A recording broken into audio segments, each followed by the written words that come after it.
રાજકોટ અગ્નિકાંડને લઈ મોટા સમાચાર પ્રાપ્ત થઈ રહ્યા છે। રાજકોટની ઘટના બાદ હવે દાદાનું દર્દ છલકાયું છે। જી હા, મૃદુ અને મક્કમ એવા મુખ્યમંત્રી ભૂપેન્દ્ર પટેલે રાજકોટની આ ઘટના અંગે સૂચક નિવેદન આપ્યું છે। તેમણે કડક સૂચન પણ આપ્યા છે।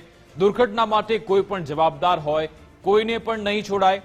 રાજકોટની ઘટના બાદ એવું લાગ્યું કે આપણાથી કોઈ ભૂલ થઈ છે તેવો સ્વીકાર પણ મુખ્યમંત્રીએ કર્યો। આપણી પ્રાથમિકતા માનવ જીવન માટેની હોવી જોઈએ। અધિકારી હોય કે પછી પદાધિકારી, બધાએ જ આ બાબતનું ધ્યાન રાખવાનું છે। રાજકોટ જેવી ઘટના ફરી ન બને તે માટે બધાએ ધ્યાન રાખવાનું છે। વિકાસ પાછળની દોટમાં જેના માટે વિકાસ કરીએ છીએ તેનું ધ્યાન રાખવું પણ જરૂરી છે।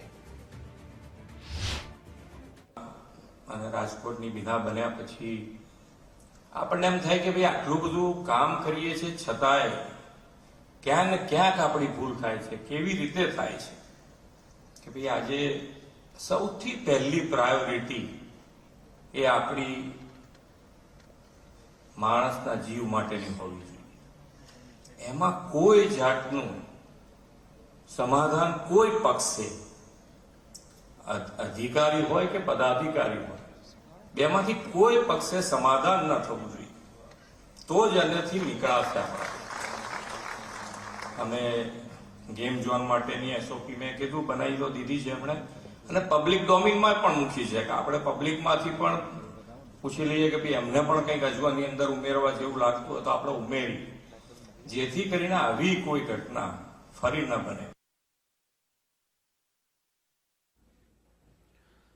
તો મુખ્યમંત્રી ભૂપેન્દ્ર પટેલ કે જેમણે સૂચક નિવેદન આપ્યું છે તેમણે કહ્યું છે કે આખી જે ઘટના છે તેમાં કોઈ પણ જવાબદાર હોય તેને છોડાશે નહીં। 2 દિવસ પહેલા પણ આપણે જોયું હતું કે રાજકોટથી પદાધિકારીઓ ગાંધીનગર પહોંચ્યા હતા રજૂઆત કરવા માટે કે આમાં જે સીલિંગની ઝુંબેશ થઈ રહી છે તેને અટકાવવામાં આવ્યું। જો કે અહીંયા કડક શબ્દોમાં કહેવામાં આવ્યું હતું કે કોઈને પણ છોડવામાં નહીં આવે અને સીધું જ કહેવામાં આવ્યું છે કે અધિકારી હોય કે પછી પદાધિકારી, કોઈ પણ નેતા હોય કે પછી મોટા અધિકારી, તેમની સામે જો તે દોષિત સાબિત થશે તો કાર્યવાહી થશે।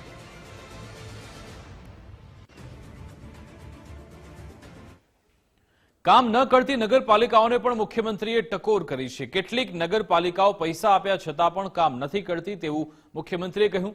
આપણે નિર્ણય ન કરીએ તેથી કામ પેન્ડિંગ રહે છે। યોગ્ય સમયે કામ ન થાય ત્યારે વધુ નાણાં આપી કામ કરાવવું પડે છે।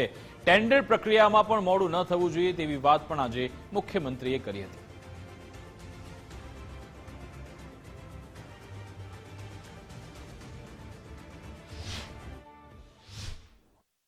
અને કામોના પૈસા આપ્યા પછી અમુક તો નગરપાલિકા વાપરી નથી શકતી।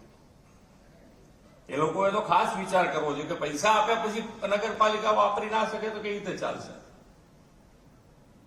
ઘણી બધી નગરપાલિકાઓને એવા રિપોર્ટ છે કે જેને પૈસા આપ્યા પછી પૈસા નથી વપરાતા। અને ઘણી નગરપાલિકાઓ એવી છે કે જે આપણે ડબલ મંજૂર કરીએ છીએ ને, 2 ટાઈમ્સ મંજૂર કરે એની જગ્યાએ 3 ટાઈમ્સ નું અમારી જોડે આવી જાય કે હવે અનેક મંજૂર કરતો, એટલે અમારા પાછળનું આયોજન અમે કરતા રહીએ। 3જી ટાઈમ નું અમે ના પાડી છે કે નહીં કરીએ અમે, કારણ કે તમે અમારા હાથમાંથી તો સૈદ્ધાંતિક મંજૂરી થઈ ગયા તો, પણ છતાંય આપણે દર વર્ષે જેટલા તમે કરી, નગરપાલિકા જે નથી કરી શકતી એ લોકો જો ખરેખર સારું કામ કરશે તો તમતાર બીજા પૈસા તમારા જે હકના બને છે એના કરતા વધારે તમે મૂકશો તો એ મંજૂર કરી દઈશું અમે ટાઈમસર। હમણાં કહેતા હતા કે ભાઈ ટાઈમસર કામો ટેન્ડર મંજૂર ના થાય તો એના તો કેટલાય આંકડા છે કે કેટલું નુકસાન થાય। આપણને ઘણી વખત એમ થાય કે આ ભાવ 5% વધારે આવ્યો છે, એમ કરતા કરતા કરતા 2 વર્ષ સુધી ટેન્ડર આમથી આમ ફેરવે, પછી એ 5% વાળું 15%, 20% વધારે મંજૂર કરીને આપણે કામ કરીએ। એવા કેટલાય દાખલા હશે, તમારા બધા ડિપાર્ટમેન્ટ ચેક કરજો।